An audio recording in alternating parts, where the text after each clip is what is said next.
오늘은 열왕기상의 말씀을 가지고 쇠퇴하는 나라에서 라는 제목으로 함께 말씀을 나누고자 합니다. 성도님들, 불볕더위가 계속 이어지고 있습니다. 어젯밤에 잘 주무셨습니까? 참 습도가 높은 이런 날씨 속에 에어컨 없으면 참 생활하기가 힘든 이런 때입니다.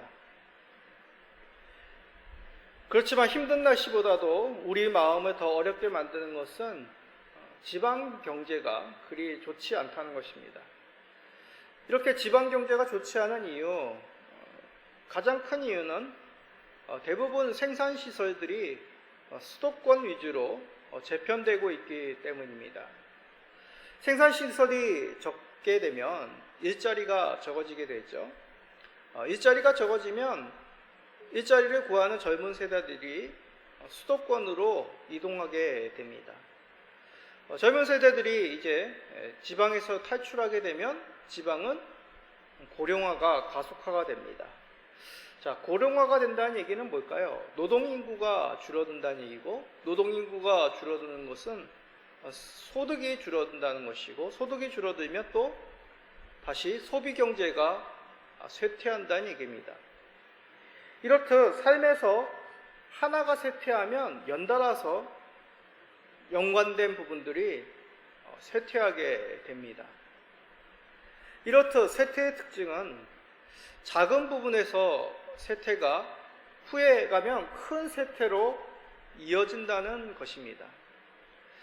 또 쇠퇴에 관한 좋은 예가 있습니다. 바로 건강입니다. 나이 드신 이제 어르신들이 무릎들이 많이 안 좋아집니다. 무릎이 좋지 않으면 이제 활동력이 떨어지게 되죠. 활동력이 떨어지면 입맛이 없게 되어 식사량이 줄게 됩니다. 식사량이 줄어들면 몸무게가 줄어들고 신체의 신진대사가 줄어들게 되죠. 바로 병으로 이어지는 그런 몸의 상태가 된다는 얘기입니다. 이렇듯 신체 운동력이 쇠퇴가 되면 몸의 전반적인 건강이 쇠퇴할 위험에 놓여져 있습니다. 그런데 경제 건강만이 아니라 신앙의 쇠퇴도 마찬가지입니다. 오늘 우리가 살펴볼 열왕기상은 구약의 교회라 할 수 있는 이스라엘 왕국의 쇠퇴를 다루게 됩니다. 우리가 쇠퇴의 역사를 살펴보는 이유, 오늘날 우리의 신앙도 급격하게 쇠퇴하고 있음을 목격하기 때문이죠. 점점 개신교 인구가 줄어들고 있습니다. 또 고령화가 사회보다도 더 심각하게 급속도로 고령들이 집중되어 있는 교회의 모습입니다. 그러나 그것보다도 더 심각한 것은 신앙의 쇠퇴입니다. 점점 열정이 사라지고 헌신, 하나님을 알고자 하는 그 열심들이 사라지고 있는 작금의 모습입니다. 오늘 말씀을 통해 신앙의 쇠퇴는 무엇으로부터 시작되는지를 살펴봅시다. 그리하여 이것을 극복하려면 어찌해야 되는지 우리가 살핌을 통하여 우리 세대의 쇠퇴가 아니라, 신앙적인 쇠퇴가 아니라 신앙의 부흥을 경험하시는 우리 모든 성도님 되시기를 간절히 간구드립니다. 자, 열왕기상에 대해서 간략히 말씀드린다면 왕들의 이야기입니다.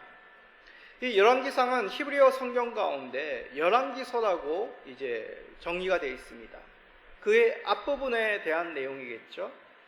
그리스어 번역본인 이 70인역에 와서 이제 열왕기서가 상하로 나누어지게 됩니다. 오늘 우리가 살펴보는 이 열왕기상은 솔로몬 왕정부터 이스라엘 분열 왕국의 시작, 그리고 이스라엘 왕국 분열의 한 중반기까지를 다루고 있습니다. 얼핏 생각하면 솔로몬 왕정은 가장 이스라엘 왕정 가운데 부강한 그런 시기입니다. 국가의 힘 하면 뭐가 있겠습니까? 경제력, 군사력, 그리고 전반적인 문화의 힘이 되겠죠. 솔로몬 시기는 이 모든 것에 있어서 이스라엘 왕국 가운데 가장 정점을 찍은 시기입니다. 이를 잘 나타내는 말씀 중 한 구절만 보겠습니다. 열왕기상 10장 27절입니다.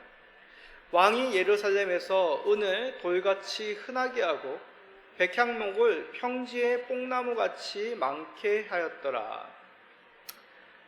아무래도 과장법이 되겠죠. 아무리 경제가 부강하였다고 해도 은금이, 은이 돌같이 굴러다니겠습니까? 좀 과장된 말씀이죠. 이 말씀의 핵심은 그만큼 솔로몬 시대에 부강했다, 경제력, 힘이 컸다라는 그런 의미입니다. 군사력도 마찬가지입니다. 그 당시에 군사력의 척도라고 할 수 있는 병거, 그리고 병마들, 그것을 애굽에서 수입하여 자신의 군대만이 아니라, 이스라엘 군대만이 아니라 주변의 민족에 되팔기까지 할 정도로 그렇게 군사력이 막강하였습니다. 문화적인 부분도 마찬가지입니다. 여러 성을 건축하고 화려한 성전과 거대한 왕궁까지도 건축한 이 솔로몬 시대입니다. 또 솔로몬의 그러한 아주 탁월한 지도력, 지혜를 듣기 위해서 주변의 여러 민족들의 왕들이 이 예루살렘을 방문하여 예루살렘의 그 화려함, 이 솔로몬의 지혜로움을 목도하기를 원해하였습니다. 그만큼 이 솔로몬 시대 하면 이스라엘 왕국 가운데 가장 화려했던 시기라는 것이죠. 그러나 이 솔로몬 시대의 번성은 솔로몬이나 어떤 누군가의 공적이 아닙니다. 하나님이 주신 복입니다. 솔로몬이 기브아에서 하나님께 제사를 드린 후 하나님께서 그 밤에 꿈에 나타나셨죠. 솔로몬에게 묻습니다. 무엇을 줄까? 이런 하나님의 질문에 솔로몬은 하나님의 백성을 다스릴 지혜를 구합니다. 하나님께서 그 구함이 하나님의 뜻과 맞아 하나님께서 지혜만이 아니라 부귀와 영광을 솔로몬에게 허락하시죠. 자, 열왕기상 3장 13절입니다. 내가 구하지 아니함 부귀와 영광도 내게 주노니 내 평생에 왕들 중에 너와 같은 자가 없을 것이라. 다시 말해서 솔로몬 시대의 이 부강함은 하나님께서 솔로몬에게 허락하신 복입니다. 하나님의 뜻, 그의 나라와 백성들을 잘 세우고자 하였던 그 솔로몬의 마음이 하나님께서 보시기에 합당하였기에, 그의 뜻과 맞았기에 하나님께서 복을 이 시대 가운데 허락하신 것이죠. 그런데 이 솔로몬의 시대는 오늘 말씀의 제목과 같이 이스라엘 왕국의 쇠퇴의 시작의 때가 됩니다. 아니, 목사님, 방금 이스라엘 왕국의 가장 정점을 찍었던 그 시대가 솔로몬 시대라고 하는데 쇠퇴의 시작이 이 솔로몬 시대 때부터였다니요. 그 이유 다름이 아니라 복을 주신 이 하나님이 아닌 다른 무엇인가를 솔로몬 때부터 솔로몬이 사랑하기 시작하였다는 것입니다. 대표적인 말씀 열왕기상 11장 2절입니다. 여호와께서 일찍이 이 여러 백성에 대하여 이스라엘 자손에게 말씀하시기를 너희는 그들과 서로 통혼하지 말며 그들도 너희와 서로 통혼하게 하지 말라. 그들이 반드시 너희의 마음을 돌려 그들의 신들을 따르게 하리라 하셨으나 솔로몬이 그들을 사랑하였더라. 하나님께서 이방 민족과의 통혼을 금지하셨습니다. 그 이유는 하나님이 아닌 다른 신들에게로 그들이 누구겠습니까? 이방 나라의 공주들, 왕비들이 되겠죠. 솔로몬의 후궁들이 되겠습니다. 그들이 너의 마음을 하나님께로부터 돌이켜 그들의 신들에게로 인도하기 때문이다 라고 경고하셨습니다. 이런 경고에도 솔로몬은 외교적인 정책으로 이방 나라의 공주들을 왕비로 맞습니다. 혼인 외교죠. 이 왕비들은 솔로몬이 자신들의 신께 경배하도록 유혹하였고 솔로몬은 말년에 가서 하나님이 아닌 이런 우상들에게 경배하게 됩니다. 우상을 섬기는 죄이죠. 아니, 하나님께서 이스라엘을 구원하시고 하나님이 약속하신 땅, 아브라함에게 주시고자 하셨던 그 땅을 이스라엘에게 허락하셔서 그들을 심기십니다. 그곳에 정착하게 하신 것이죠. 그리고 다윗을 목동에서부터 왕으로 세우셨습니다. 그의 아들 솔로몬에게 왕을 허락하여 주시고 여디디야, 하나님의 은혜를 받은, 사랑을 받은 자로 세우십니다. 지혜도 주시고 부와 영광도 허락해 주셨습니다. 그런데 다른 신들을 섬기다니요. 이것은 남편, 아내가 있는 자들이 다른 누군가를 흠모하고 사랑하고 더 나아가 동거하는 것과 같은 죄입니다. 솔로몬은 이런 주변 민족과의 혼인을 통한 외교를 통하여 더욱 강성하기 위하여 하나님의 금하신 일을 행하고 우상까지도 섬긴 것이죠. 그렇습니다. 이러한 원인 때문에 이스라엘의 쇠퇴는 시작이 된 것입니다. 어떤 군사력, 경제력, 문화가 도태되었기 때문에 그런 것이 아니라는 얘기죠. 하나님이 아닌 다른 무엇인가를 사랑하고 의지하고 경배하였기에 이 솔로몬 시대 때부터 쇠퇴의 그 어둠의 그림자가 드리워지기 시작했다는 것입니다. 우리는 이 말씀 가운데 자신들을 돌아보게 됩니다. 이 시대를 돌아보게 됩니다. 교회를 돌아보게 됩니다. 혹시 하나님이 아닌 다른 무엇을 더 크게 여기고 마음을 주고 있지 않는지, 그것을 따르고 경배하고 있지 않는지를 우리는 돌아봐야 되는 것이죠. 혹시 우리가 하나님이 아닌 다른 무엇인가를 의지하고 그것을 따르고자 한다면 이 말씀을 교훈으로 삼기를 바랍니다. 오직 우리가 의지하고 사랑할 분은 하나님을 기억하심으로 쇠퇴가 아닌 부함을 경험하시는 우리 모든 성도님 되시기를 간절히 기도드립니다. 자, 이렇듯 이스라엘의 쇠퇴, 솔로몬의 죄로부터 시작이 됩니다. 이제 그들의 자녀 시대에 본격적으로 쇠퇴가 이루어집니다. 솔로몬 말기에 솔로몬의 대적자들이 일어나서 서서히 이스라엘 왕국에 대해 반기를 들게 됩니다. 그 중심의 인물이 북쪽 이스라엘 지파를 대표하는 여로보암이라는 인물입니다. 그의 등장은 솔로몬이 죽은 후 그의 아들 이름은 르호보암입니다. 이름이 비슷하죠. 여로보암, 르호보암. 이 르호보암이 왕이 된 후에 한 사건을 통하여 이 여로보암이 중점적으로 등장하게 됩니다. 솔로몬이 죽은 후 백성들은 솔로몬 시대 때 이루어졌던 많은 건축, 부역이라고 하죠. 강제 노동, 국가적인 어떤 공사에 강제로 동원되었던 것을 이 르호보암에게 찾아가서 고합니다. 당신의 아버지가 우리를 이렇게 힘들게 하였으니 당신은 좀 우리에게 이러한 짐을 덜어주십시오. 그러나 르호보암은 나이 많은 신하들의 조언, 이들의 말을 들으십시오. 그 부역을 줄여주십시오. 라는 조언을 무시합니다. 젊은 신하들, 자기와 같은 때에 세워진 그 신하들, 젊은 신하들의 조언, 아닙니다. 왕이시여. 당신을 얕잡을 수 있으니 더 무거운, 더 엄중한 부역을 이들에게 내리십시오. 라는 조언을 따라 더 엄중한 정책을 백성들에게 펼치게 됩니다. 그러자 북이스라엘 지파 중심으로 여로보암을 앞세워 르호보암에게 반기를 들게 됩니다.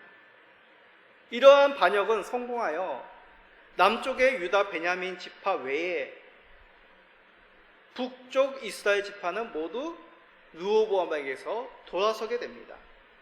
그리하여 남쪽은 베냐민 유다 지파를 중심으로 된 남유다라고 하는 왕국이 세워지고 북쪽의 나머지 10지파가 중심이 된 북이스라엘로 이스라엘은 둘로 쪼개지게 됩니다.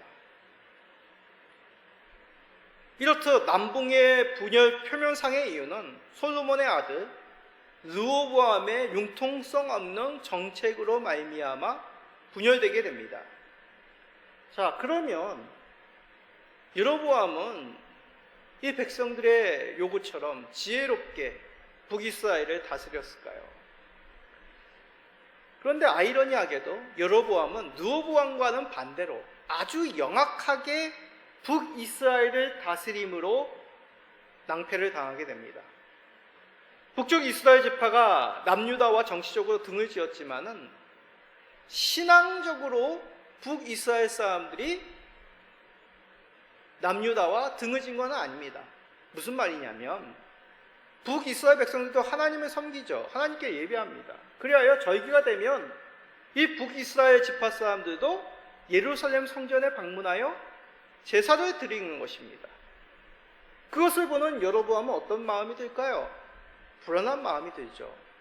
혹시라도 북이스라엘 백성들이 마음을 돌이켜서 나를 죽이고 다시 이 르호보암에게로 돌아가지 않을까라는 불안감이 이 여로보암에게 찾아오게 됩니다. 그리하여 영악한 아주 강교한 꾀를 생각해냅니다. 그것은 북이스라엘의 최남단 베델이라는 도시에, 그리고 북쪽의 가장 최북단 단이라는 도시에, 이 두 곳에 제사를 드릴 수 있는 황금 송아지를 만듭니다. 그리고 이스라엘에게, 북이스라엘 민족에게 얘기하기, 지파에게 얘기하기를 우리를 인도할 하나님이니 여기에서 제사를 드리라고 가르칩니다.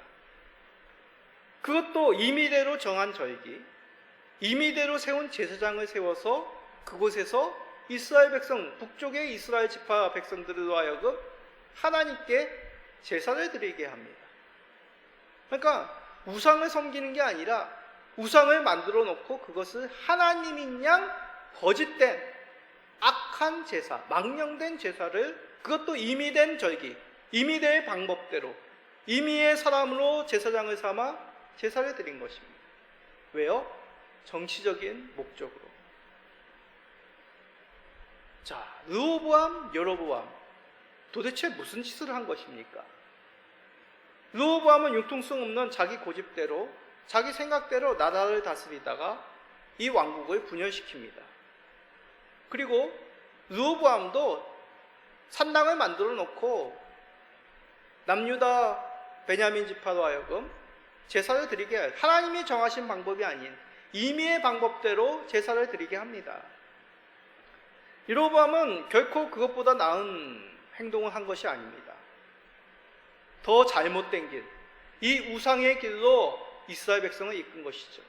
정치적 목적으로 하나님이 금하신 우상을 만들어 북이스라엘로 하여금 우상의 죄, 하나님을 떠나는 죄로 이끈 그 기초가 여로보암이었습니다. 즉 솔로몬 시대 때 시작된 이스라엘 세태가 본격적으로 르호보암, 여로보암 시대에 이스라엘 분열, 전국적 우상 숭배의 문화로 이끌었다는 것입니다. 자, 이런 신앙적인 문제가 어떠한 세태의 도미노 효과를 불러왔을까요? 점점 남유다 북이스라엘은 국력의 쇠퇴가 오게 되고 이웃 민족들이 침입하게 됩니다. 그래야 솔로몬 시대 때 그렇게 부강했던 많은 것들 영토 빼앗기게 되죠. 물론 앞으로 살펴보겠지만 남유다는 일부 왕의 개혁운동으로 잠시나마 국력을, 신앙을 회복하기도 합니다.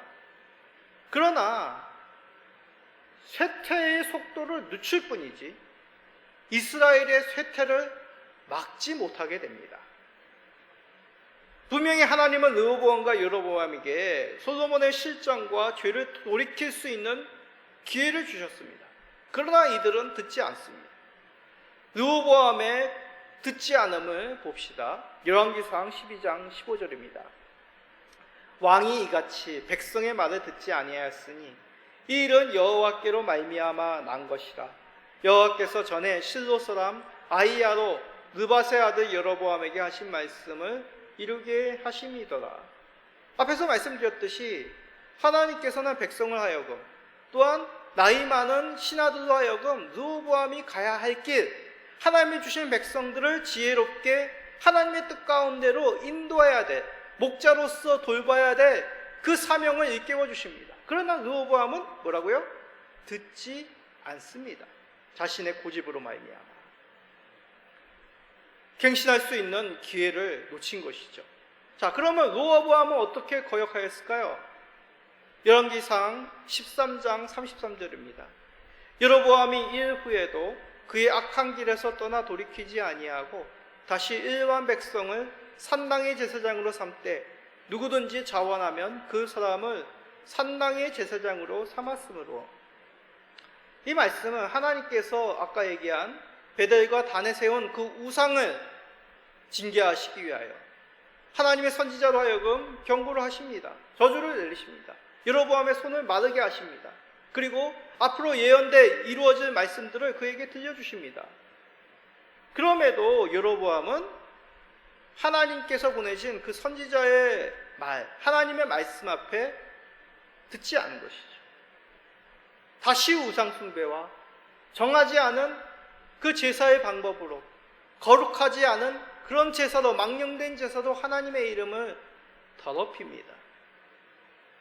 이렇듯 이스라엘 세태 가운데서 하나님은 선지자를 보내셔서 거듭 경고를 하셨습니다. 죄에서 떠나 돌이키지 않으면 화가 있을 것이다. 갱신의 기회를 주신 것이죠. 돌이켜라. 그러기에 이 시간은 하루 이틀이 아니었습니다. 몇 년, 수십 년에 걸쳐서 너희는 돌이켜라. 너희의 죄에서 떠나라. 왕으로 정책을 바로잡고 하나님께 바른 신앙이 있는 사람을 책임자로 세우고 백성들에게 바른 법을 행할 수 있는 그 수많은 수년의 수십 년의 시간을 이들에게 허락하신 것이죠. 기회였습니다. 그러기에 이스라엘 쇠퇴의 역사는 다르게 말하면 갱신의 기회의 역사입니다. 하나님께 다시 돌이킬 수 있는, 회개를 할 수 있는 그 때를, 시기를 하나님께서 허락하신 것이죠. 혹시 우리에게 지금 주어진 시간은 하나님께로 돌이킬 수 있는, 갱신할 수 있는 기회가 아닐까요? 다시 하나님께로 돌이킬 수 있는 기회, 하나님만을 의지하며 그 사라진 열심에 불을 다시 지필 수 있는 때가 아니냐는 말씀입니다. 하나님께서 기회를 주신 것 그 자체가 은혜입니다. 하나님께서 우리를 찾으시는 그 음성에 내가 여기 있습니다. 하나님께 응답하시는 우리 모든 성도님 되시기를 간절히 기도드립니다. 자, 이렇듯 쇠퇴의 역사, 그것은 단지 사그러드는 역사가 아니라 다시 하나님께로 향할 수 있는 기회의 역사라고 하였습니다. 자, 그러면 결과적으로 이스라엘은 회개하고 갱신하여 부흥의 길로 접어들었을까요? 아닙니다. 앞에서 말씀드렸듯이 이스라엘은 쇠퇴의 길로 접어들게 됩니다. 혹시 하나님께서 이런 결과를 생각하시지 못한 것 아닐까요? 라는 의구심이 듭니다.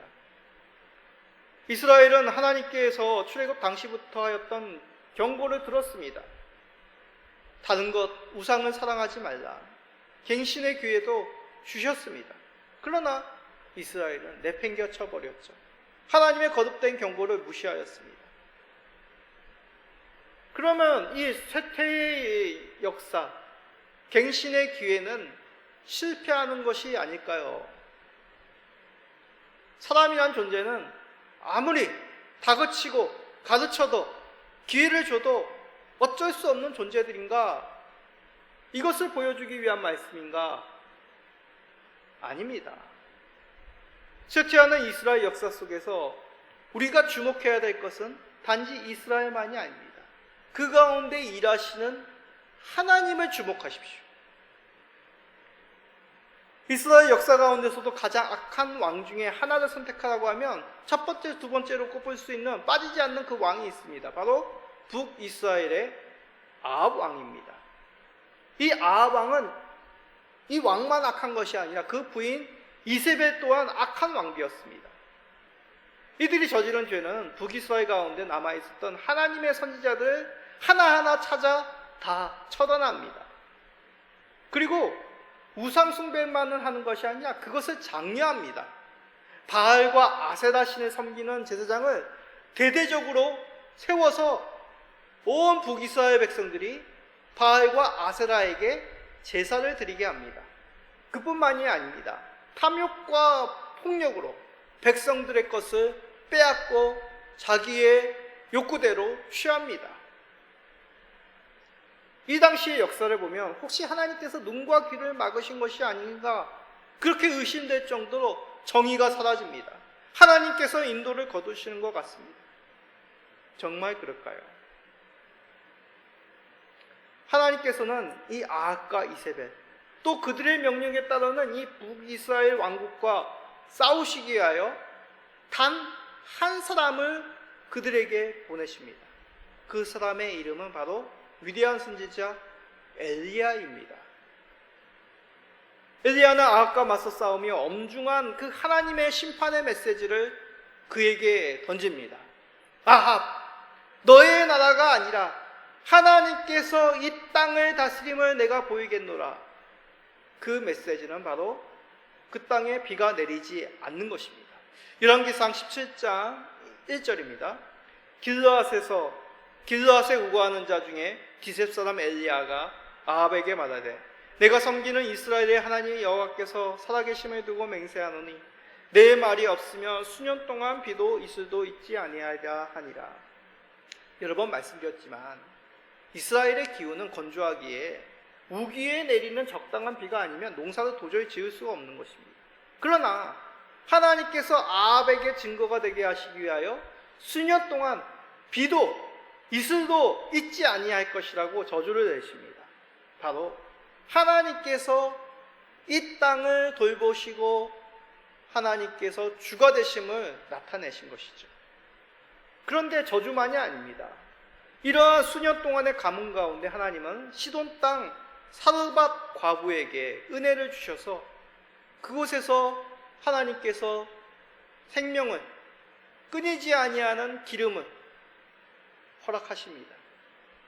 하나님은 긍휼을 베푸시는 분, 미세한 곳에서도 하나님의 역사가 있음을 보여주십니다. 그렇습니다. 하나님은 그 땅을 언약의 백성들을 포기하지 않으심을 나타내신 것이죠. 하나님을 부인하는 자들과 끝까지 싸우시고 하나님과 우상 사이에서 갈등하는 백성들에게 분명하게 너희를 돌보시는 분이 누구인지를 선택하게 합니다. 열왕기상 18장 37절입니다. 여호와여 내게 응답하옵소서, 내게 응답하옵소서.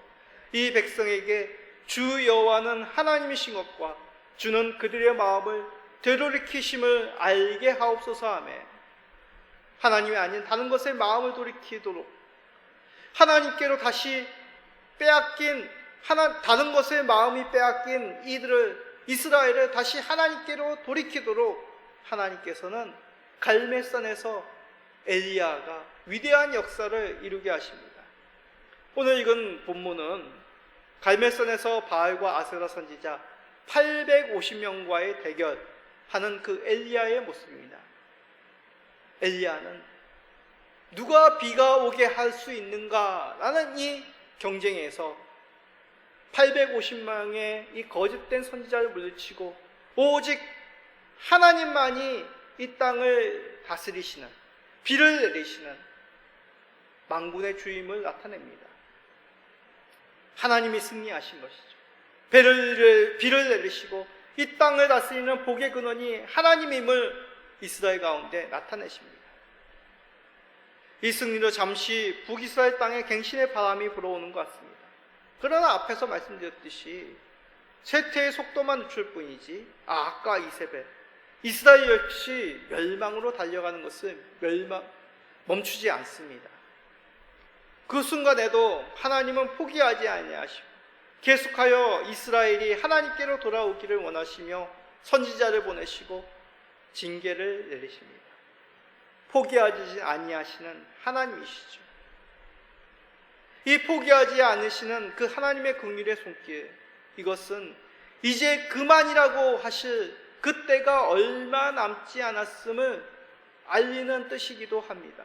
내가 이 기회, 이 갱신의 기회, 회개의 기회를 너가 거부한다면 더 이상 긍휼은 없을 것이다. 포기하지 않으시는 이 하나님, 대적하는 자들과 싸워 승리하시는 하나님께로 돌이키시는 성도님이 되시기를 간절히 부탁드립니다. 우리는 이러한 쇠퇴의 역사 속에서 사실 무강한 때가 더 좋습니다. 잘 되는 게 좋죠. 잘 안 되는 것보다는. 그런데 지혜로운 자들은 잘 안 되는 때를 더 유심히 살핍니다. 쇠퇴의 역사에 무게를 더 둡니다. 임진왜란 국난의 역사를 정리한 유성룡의 징비록을 잘 알고 계실 것입니다.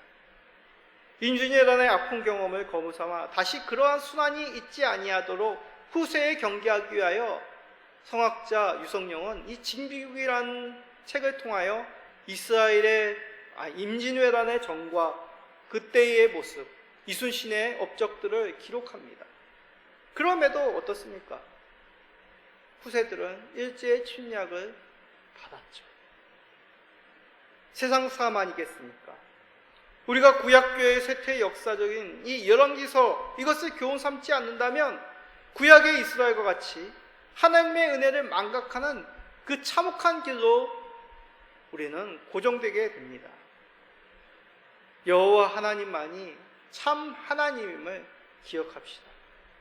그리하여 쇠퇴가 아닌 부흥을 경험하시는 우리 모든 성도님 되시기를 예수 그리스도의 이름으로 축복드립니다. 아멘.